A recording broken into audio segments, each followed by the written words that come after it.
fascinated by old, abandoned buildings, so when she heard about the abandoned asylum on the outskirts of town, she couldn't resist the urge to explore it. On a moonless night, Lena and her friends gathered in front of the rusted metal door that led into the asylum. It was a large, imposing structure that looked like it had been abandoned for decades. As they pushed open the door, the creaking sound echoed through the empty halls. The air inside was stale and musty, and Lena's heart began to race with a mixture of excitement and fear. They made their way through the dimly lit hallways, their flashlights illuminating the peeling paint and rusted metal. As they made their way through the building, they began to hear strange sounds. Footsteps echoed from the empty hallways, and the sound of running water echoed from somewhere in the distance.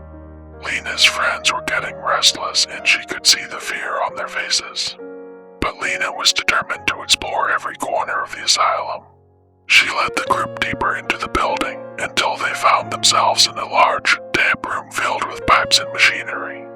As Lena shone her flashlight around the room, she saw something move in the shadows. She called out, but there was no response. Suddenly, a hand reached out from the darkness and grabbed her ankle, pulling her to the ground.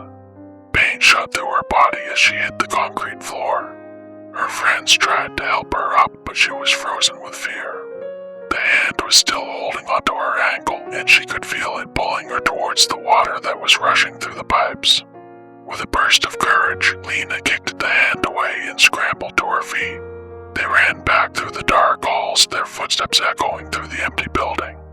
Finally, they made it to the front door and burst out into the cool night air. Lena could hear her heart pounding in her chest as she looked back at the abandoned asylum. She knew that she had just narrowly escaped a fate worse than death, and she would never forget the terror that she had felt inside that building.